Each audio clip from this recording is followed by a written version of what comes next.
Merci, M. Thormann. Bonjour à toutes et à tous. Les ventes hors d'Europe de Renault ont augmenté de manière significative, atteignant un nouveau palier de 1 300 000 voitures.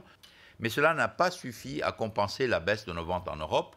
Grâce à notre stratégie de croissance à l'international, Renault, pour la première fois de son histoire, a vendu plus d'un véhicule sur deux hors d'Europe. 3 pays émergents font désormais partie de nos 5 premiers marchés, le Brésil, la Russie et l'Argentine. En Europe, en revanche, les ventes de la marque Renault ont baissé de 18%. Comment cela s'explique-t-il? Premièrement, en plus de la baisse globale du marché, nous avons pâti d'un mix géographique défavorable. Concernant notre offre produit, 2012 a été une année de transition, mais si nous n'avons pas atteint notre objectif de vente pour les raisons que je viens de souligner, nous avons cependant réussi notre principal objectif, qui est un free cash flow opérationnel positif en 2012. Nous allons continuer à investir dans 4 directions: la modernisation et l'adaptation de notre base industrielle en France, notre expansion internationale en Chine notamment, notre stratégie d'innovation technologique avec notre gamme de véhicules électriques, et enfin le renouvellement et l'extension de notre gamme produit. En ce qui concerne le renouvellement de notre gamme, le lancement de Clio 4 en septembre dernier a marqué une rupture dans le design et l'identité de marque de Renault. Concernant notre expansion hors d'Europe, un cap décisif a été passé avec le démarrage de la production de notre usine de Tanger, notre croissance commerciale en Inde et notre partenariat avec Avtovaz. En ce qui concerne le développement de nos partenariats, nous avons accéléré les synergies au sein de l'Alliance, ce qui a représenté 2,3 milliards d'euros en 2012, dont plus d'1 milliard, exactement 1,50 milliard pour Renault.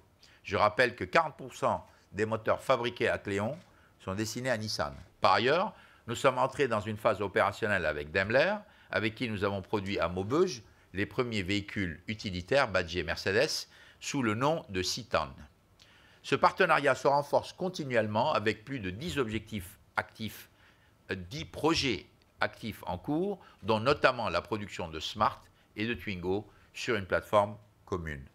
Passons maintenant, si vous le voulez bien, à nos prévisions pour 2013. Nous prévoyons une croissance du marché automobile mondial de 3%, avec un record de vente à plus de 81 millions de véhicules. En Europe, nous nous attendons à une baisse de 3% du marché au mieux, avec une prévision de baisse de 3 à 5% pour la France.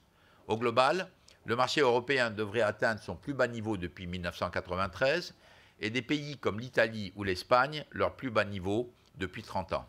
Quelles sont maintenant nos opportunités de croissance de manière plus spécifique? Au Brésil, nous avons établi un nouveau record l'année dernière avec des ventes en augmentation de 24%.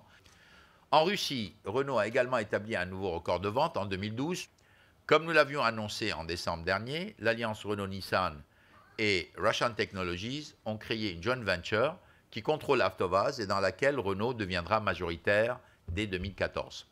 En Inde, nous avons réussi un retournement significatif de nos opérations en nous appuyant notamment, là encore, sur notre alliance avec Nissan.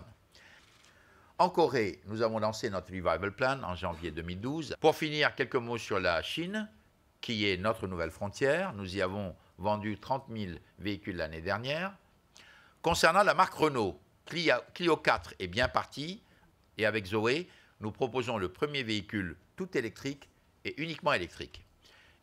Notre crossover urbain Capture, qui sera dévoilé en mars au Salon de Genève, nous permettra d'être présents sur un segment de marché en forte croissance qui devrait représenter cette année 340 000 unités en Europe. Le contexte actuel du marché européen nous conduit à devoir améliorer la compétitivité de notre base industrielle. En France, la question de la compétitivité est, comme vous le savez, un sujet national. Les mesures prises à ce sujet par le gouvernement vont tout à fait dans le bon sens.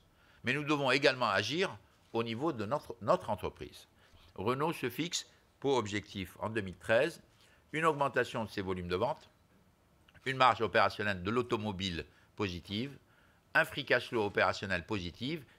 Nous avons maintenu le cap et nous avons dépassé notre objectif de free cash flow. Je voudrais rappeler ici que notre stratégie, elle est à la fois classique et pragmatique d'un côté et innovatrice et unique de l'autre. Elle est unique car nous sommes les seuls à faire un certain nombre de choses, par exemple réussir une alliance, et surtout avoir des partenaires stratégiques, et enfin les seuls à proposer une gamme complète de véhicules zéro émission. Aujourd'hui, Renault est à la croisée des chemins. Notre objectif est évidemment de rejoindre le peloton de tête.